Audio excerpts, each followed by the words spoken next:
Welcome to this video. My name is Jaina and we have a few postures here that you can use as a standalone sequence, or you can add to your yoga practice to tap into the wood element, the energy for spring. And this isn't exclusive just for spring, but you can use it anytime that you are going through any changes, when you feel like you need a little more clarity and support. These poses could help to balance and to ground you. And these are yin postures, so just make sure you stay for some time, at least a couple of minutes, and come to an appropriate depth for your body. So the first pose we'll take is a dragonfly, which is a wide leg straddle.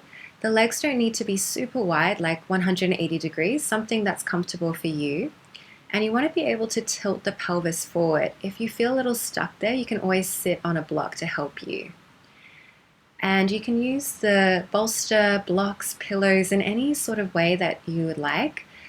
So you can stack up the bolster with some more blocks, or you could have a mound of pillows, and then you come forward. Or of course, if you don't need them, then you can always have your props to the side, and then you just come forward without props. And then as the time progresses, you can always take the props away. And you don't need to come into the pose to your deepest, fullest expression. You just allow and ease your way in. And then with the passing time, you may receive an invitation from your body, and perhaps you'd like to take that invitation, and then you go down a little deeper. But just always stay within an appropriate depth for your body. No need to push. And then once you're there in these poses, then you can either focus on the sensation or you focus on your breath. And allow the breath to fill the body.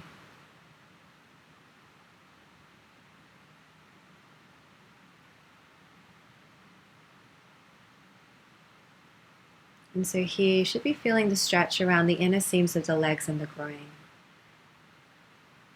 And so for the next one, we'll stay in the dragonfly, but we're going to take a side bend. You can use the bolster to have the arm on it, and you can take the other arm up and over, behind the head, or even behind your back. Of course, you don't need to use a bolster. You could use 1 or 2 blocks, or no blocks.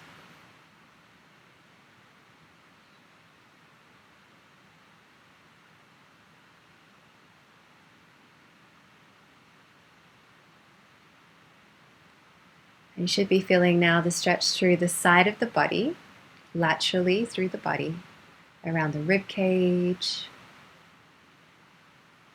And I like to just drop my head, and I also like to take my arm behind my back, so then it feels a little more comfortable for me to do this.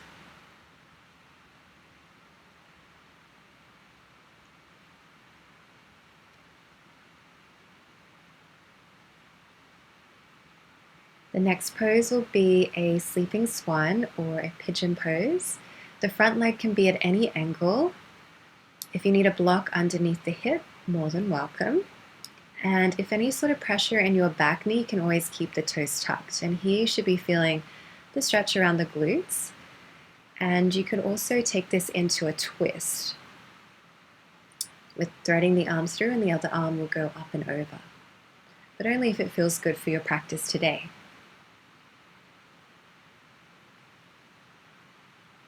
And the next one is a twisted roots. So here I'm wrapping my right leg over the left, and I'm taking my legs to the left side. I'll let my head turn to the right, or you could have your face towards the ceiling. If this is a little too much, then you can always have your legs stacked on top of each other. And here we'll have rotation through the spine. So yeah, that's it. Enjoy your practice.